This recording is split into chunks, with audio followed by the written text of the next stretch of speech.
what I realize is that you could be a beginner and actually do some of these exercises, but you could have, some knowledge within web penetration testing and still find value in this book. So when you were sitting down with Amir, who were the target audience and who were you writing to for this book? So we kind of thought about that initially. So we were like, hey, we're not doing a cookbook. The cookbook is being written by somebody else. So what can we do that's different when it comes to writing a Kali Linux book? And the focus was, one, we do want to make it where anybody can pick up the book and get value out of it. So the first initial target audience was looking at if somebody wants to assess their network, or somebody wants to, they're concerned around security and they want to be able to use Kali Linux, and they want a book that they can quickly go to. They don't have to read the entire book. They can quickly go to a chapter and say, all right, I'm focusing on exploiting servers, or I'm focusing on social engineering. They can go to that chapter, and then they can quickly pick out a tool and within a page be able to actually do something with it. So that handbook type approach was definitely the approach. The other audience was somebody who is trying to actually get business value. So again, the earlier scenario, I want to justify why we're going to invest in security. So, I manage a network. I want to do an assessment for myself, but I want to actually know how to generate proper data and be able to show my boss, hey, we actually have problems. We need to invest in security, or vice versa. I'm a service provider, and I want to go to my customer and basically do a penetration test and be able to actually show them good data. So we felt like a lot of the books out there are just showing tools and moving on, and that's why in this book, from the target audience perspective, we added some additional stuff that people didn't expect. Amir went crazy on this forensics chapter. That was his baby, and so people still today question, why is there a forensics chapter? For us, we believe that forensics is important. If you're going to basically showcase that you've been owned, or showcase basically that there's a problem, you got to have the evidence to back it up. And we found in a lot of cases with reporting, just showing numbers isn't good enough. People want something to back up those numbers. So that's why we added the forensics chapter. The target audience is people that may be doing penetration testing delivery services, or maybe doing, again, just showing internally that we have been compromised, or with the possibility of us being compromised. So that's why, for example, we had the forensics chapter. So target audience in a nutshell, it's beginners, it's intermediate people, and it's people that want to basically not only just use Kali Linux, but also have a purpose. So they want to test their systems, or showcase data that they basically find during a penetration test in a professional manner.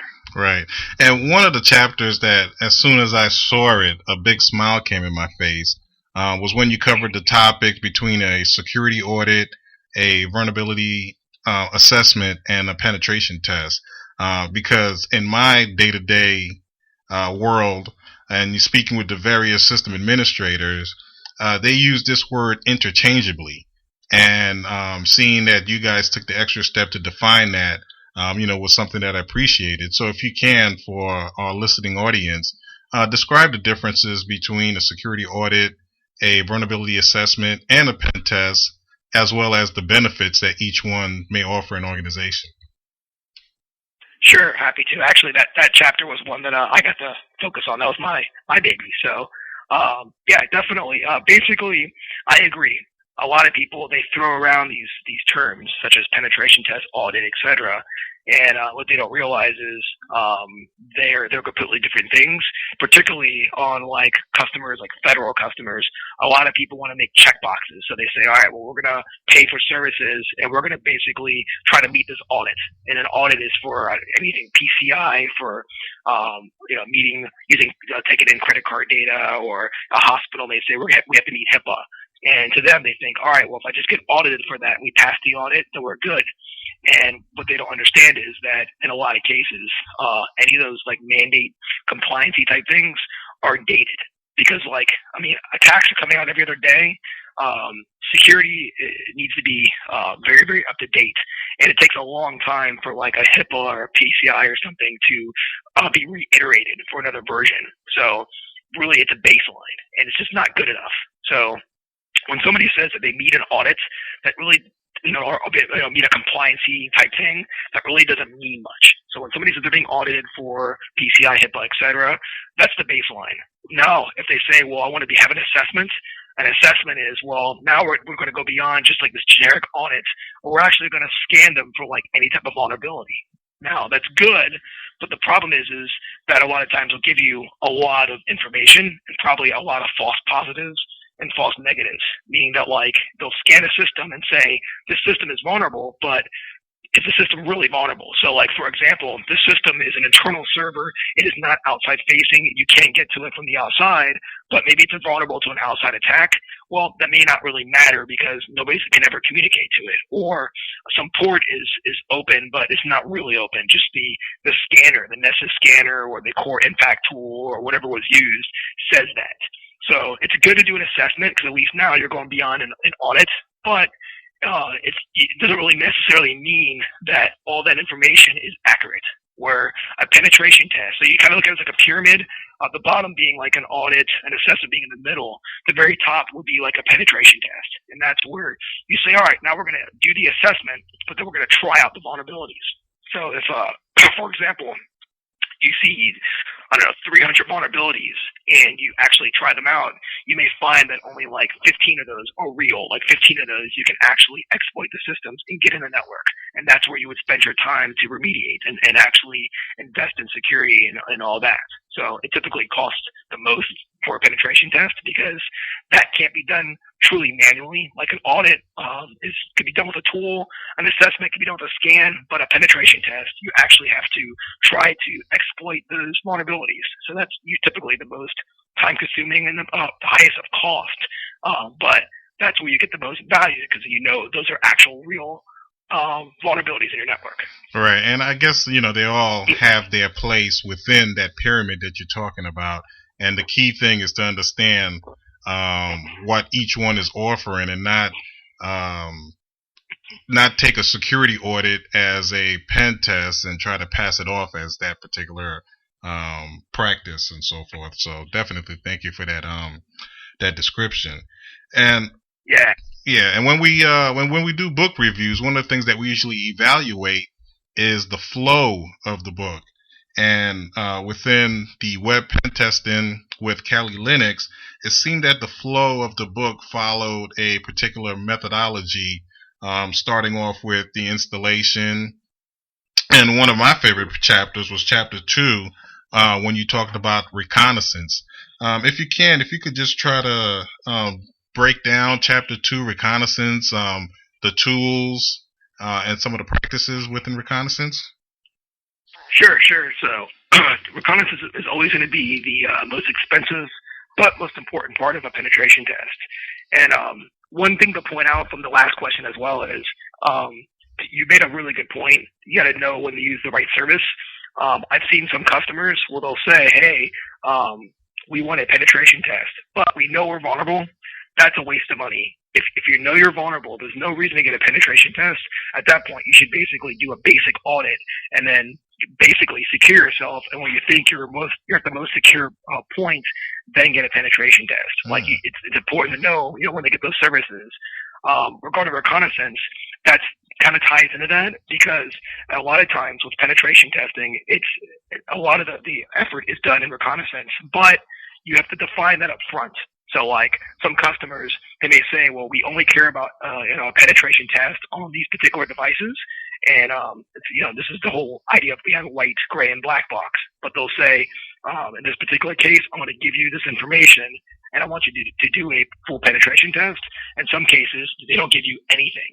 And, the less information they give you, the more reconnaissance you need to do, which costs time and typically costs money. So like, example would be if it's a complete open type scenario, we may use social engineering. We may use Facebook, for example, create another Emily and completely social engineer somebody online, and then the customer will say, well, we were really thinking about the outside of our network. We weren't thinking for you to attack our people.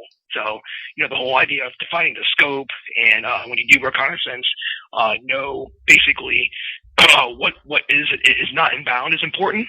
And the other thing that's interesting is a lot of people don't realize with reconnaissance that in the end, they don't know what kind of information they have public, and that is the actual weakest thing. So like a prime example of this, there was one penetration test we did where we were posting stuff on Facebook, and somebody basically responded, "Hey, do I know you?" So, naturally, if they don't know you and they're trying to friend request you on Facebook, you may ask, if you see they're online live, who are you while you're friend requesting me? So this person friend requested me, and I clicked Facebook, looked at their employment history, saw 10 years ago that they worked at Hungry Howie's as this pizza joint. So I said, hey, I used to, remember me from 10 years ago? I worked at the same pizza joint as you. And by the way, I was a female, so in this scenario. So person was like, not sure. And then I clicked Hungry Howie's and saw at the same time that somebody else worked with him. So his friend was Derek that also worked with him. So basically he said, hey, you don't remember me? I was Derek's girlfriend. And he's like, oh yeah, okay. And then I clicked Derek's profile, and on Facebook in Derek's profile, it said current location, Brooklyn, New York. So I was like, hey, and also I ran into Derek 2 months ago, and we were thinking about you. And at that point, like, he's like, oh, how's it going? It's been so long. I don't remember. It's been too many parties. And at that point, we then started, asking him questions and said, hey, I'm moving in the area. I'm trying to apply. I used to work I saw his employment history. He worked at Lockheed Martin. I was like, hey, I worked at Northrop Grumman. I'm trying to come over now, so forth. So the idea of the situation is, we can go on LinkedIn, we can go on Facebook, we can see what's public. We can go to company websites. We can use crawlers. So in the book, we talk a lot about doing these crawlers and gathering all sorts of information that's public and just using it against our target. And a lot of people don't realize that people are naturally willing to help and naturally trusting, and that is typically the weakest link. And in a lot of cases with reconnaissance, we're not scanning systems and trying to find some vulnerable system or scanning for holes in the network. In a lot of cases, we're just talking to people on Facebook or something, and that is the actual reconnaissance. Because really, in another scenario, I can interview for a job, and during the interview, ask everything I need to know about their network. And in most cases, if they think I'm going to be a good hire, they're going to tell me that information. So that's the area where it gets very interesting. And in the book, we try to convey some of that with some of the social engineering tools, or some of the reconnaissance scanning and crawling tools. But in a lot of cases, we made the point in that chapter that this is the most important chapter. If you don't spend the time in chapter 2, don't go to chapter 3 or 4, because you can find pretty much everything you need just by doing reconnaissance. Right, and another interesting point within the book, as you stated earlier, you have black box testing, white box testing, as well as gray box testing. And for me, I guess I always assumed that if you were doing white box type of a test, there was really no need to conduct any type of reconnaissance. But within the book, it stated that, you may find something if you do at least some level of reconnaissance. And it made a lot of sense after I finished reading that particular sentence. So that was a valuable information I got from the book as well. Oh, cool. It's true though, man. You'll find customers, they'll think they know what they have, and then they don't. I did one about a month ago. I was profiling the network. This is here in DC, and the customer was like, I know what's on my network, and gave me the list of everything on their network. You don't need to do reconnaissance, just look at these devices. And I found there was an Xbox appearing around noontime every day on a particular port in the basement. So basically the janitor was playing Xbox for an hour. They had no idea that every hour or every day for their lunch break, a janitor's bringing an Xbox on the network. So it's things like that they don't know until you actually really assess the network. Right. And one of the things that really stuck out was the fact about social engineering. For social engineering to be a non-technical form of an attack, it seems that the success rate has been real high. And we go through these security awareness training and you hear about it, but you have companies such as RSA and Google, major companies that are in charge of some of the biggest defense countermeasures and so forth, are still getting caught up with social engineering. It's amazing to me sometimes. Yeah, social engineering is always going to be something that's out there. So I work for Cisco. We're a big company, and we find that as a problem. And what we recommend is training. And internally, we have a thing called the fish pond, where we literally do social engineering campaigns every quarter, and people